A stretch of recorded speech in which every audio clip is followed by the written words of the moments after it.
یہ ایک stage set کی جا رہی ہے اگلے آنے والے چند ماہ میں پاکستان کے اوپر کی طرف جارحیت کرنے کی، ایک ایڈونچرزم کی، لیکن ان کو یہ سمجھنے کی ضرورت ہے کہ there will be consequences of any military adventurism and those consequences will be uncontrollable or unintended.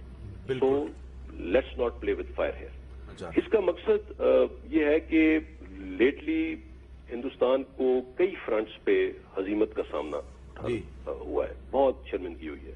اگر میں پہلے ذکر کروں لائن آف ایکچوئل کنٹرول پہ جو انڈیا اور چائنا کی جو حالات چل رہے ہیں، اندر 3 کلومیٹر اندر آ چکے ہیں، وہاں پہ سخت شرمندگی کا سامنا ہے. اس کو یہ کسی نہ کسی طرح ڈاؤن پلے کرنے کی کوشش کر رہے ہیں. انڈیا اور نیپال کے بارڈر پہ بھی آپ کو معلوم ہے کہ انہوں نے نقشوں کا جو باؤنڈری کا مسئلہ ہوا ہے ان کے ساتھ، وہاں پہ بھی کافی شرمندگی ہوئی ہے. پھر انٹرنلی اگر آپ دیکھیں تو جو کورونا وائرس کی مینجمنٹ سے ریلیٹڈ بہت سے مسائل سامنے آئے ہیں.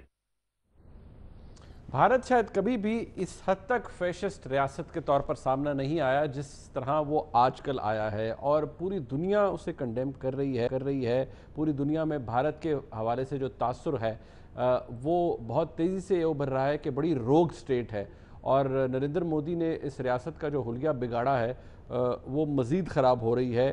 آج کچھ دیر پہلے حامد میر صاحب کے پروگرام کیپٹل ٹاک میں جیو نیوز پر میجر جنرل بابر افتخار صاحب جو کہ DGISPR ہیں، انہوں نے کچھ اہم باتیں کی اور خدشہ ظاہر کیا اس فالس فلیگ آپریشن کا جس کے حوالے سے وزیر اعظم پاکستان بھی بات کرتے ہیں. اور یہ بھی تنبیہ کی گئی DGISPR کی طرف سے، ایک میسج جو پاکستان کی طرف سے جا رہا ہے کہ اگر ایسا کچھ بھارت کی طرف سے کیا گیا تو اس کے کانسیکوینسز ہوں گے جو کہ شاید انکنٹرولبل ہوں گے. اس تمام گفتگو کا مقصد کیا ہے اور اس کا جو ملٹری اسپیکٹ ہے یا اسٹریٹجک اسپیکٹ ہے، یہ جاننے کے لیے ہم چلتے ہیں جنرل ریٹائرڈ امجد شعیب صاحب کے پاس. ہمارے ساتھ ٹیلی فون لائن پہ موجود ہے. جنرل صاحب بہت شکریہ. فرمائیے گا، یہ آپ نے DGISPR کی بھی گفتگو سنی، اب بھارت کی جو سچویشن ہے انٹرنل، آپ بخوبی جانتے ہیں، پڑھتے بھی ہیں، دیکھ بھی رہے ہیں معاملات کو. اب پاکستان کے لیے ہمارا کنسرن اس وقت کیا ہونا چاہیے؟ ہم یہ تو کہہ رہے ہیں کہ بھارت کچھ نہ کچھ ڈرامہ بازی دوبارہ کر سکتا ہے، لیکن مزید کیا کنسرن ہوگا ہمارا؟ دیکھیے، بات یہ ہے کہ اگر آپ پلوامہ کو لے لیں جو اس وقت ہوا تو آپ کو اندازہ ہو جائے گا، اس کو ریپلیکیٹ کر لیں. ٹھیک ہے جی. پلوامہ کا واقعہ ہوا اور پاکستان پہ گھنٹے کے اندر الزام عائد کر دیا گیا.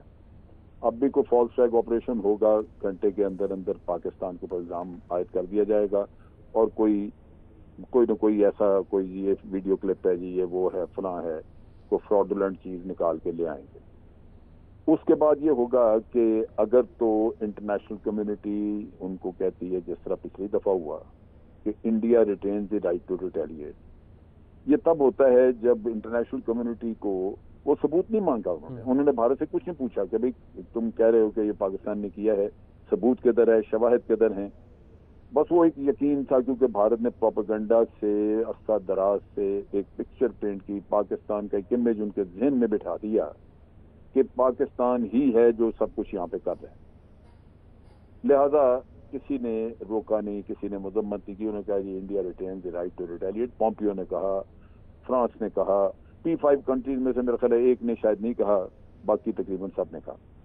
اور جب اس دن رات کو انہوں نے ہماری LOC 1971 کے بعد پہلی دفعہ جب LOC کراس کی تو کسی نے کوئی مذمت نہیں کی، اور دنیا ساری نے چونکہ ان کو کلیئر کیا ہوا تھا تو اس کی ایک انٹرنیشنل نظروں میں ایک لیجیٹمیسی موجود تھی. اس کے بعد ہم نے ملٹری رسپانس دی، وہ ٹھیک ہو گئی. ہم نے ملٹری رسپانس پہ بغلیں بجائیں، بڑے خوش ہوئے. لیکن وہ جو کام بھارت نے کیا جو 1971 کے بعد پہلی دفعہ ہمارے انٹرنیشنل باؤنڈریز کراس کی گئیں، وہ اس پہ ہم نے کوئی بات نہیں کی.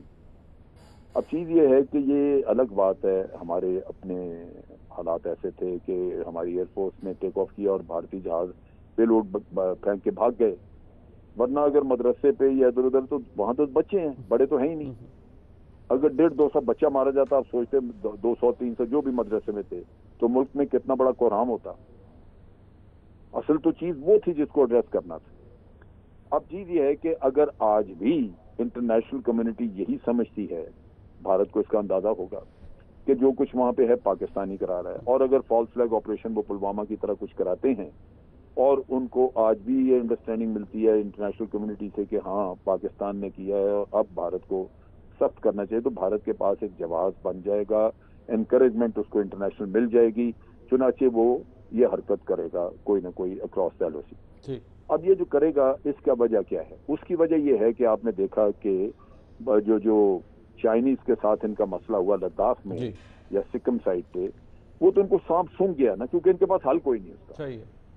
بڑی سیدھی سی بات ہے کہ مذاکرات اس سے چائنیز جانے تو نہیں لگے، اور یہ یونائٹڈ نیشن سیکورٹی کونسل میں جا نہیں سکتے کیونکہ اس کی قراردادیں تو خود انہوں نے توڑی ہیں، یہ تو متنازع علاقہ تھا سارا۔ اور پھر اس کے بعد یہ ہے کہ طاقت اتنی پاؤں میں ہے نہیں کہ اس کو طاقت سے اٹھا کے باہر پھینکیں۔ تو یہ ایک ایسی چیز ہے جس میں باقی ناکامیاں جو DGISPR گنواتے رہے ہیں بہت ساری ہیں، کشمیر میں بھی یہ ذلیل ہو رہے ہیں کیونکہ وہاں پہ لوگ ابھی تک اٹھے ہوئے ہیں، ہتھیار اٹھا کے ان کے خلاف ہیں۔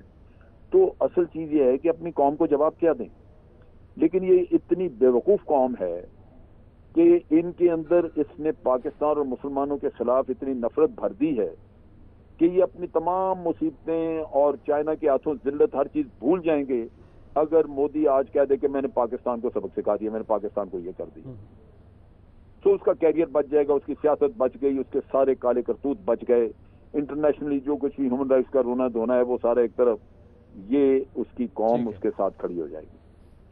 سو یہ وہ وجہ ہے، یہ وہ چیز ہے جس کی وجہ سے ہمیں یہ خیال ہے کہ یہ مودی کرے گا۔ اب اس کے ایونٹس جیسے ہوئے ہیں وہ دیکھ لیں کہ پہلے انہوں نے یہ کوڈ کاپٹرز ہم نے 2 ان کے مار گرائے، LOC انہوں نے بڑی ہاٹ رکھی ہوئی ہے، ان کے لیڈرز کہہ رہے ہیں کہ جناب یہاں لانچ پیڈ ہیں، ہم ان کو ڈسٹرائے کرنا چاہتے ہیں، یہ بہانہ۔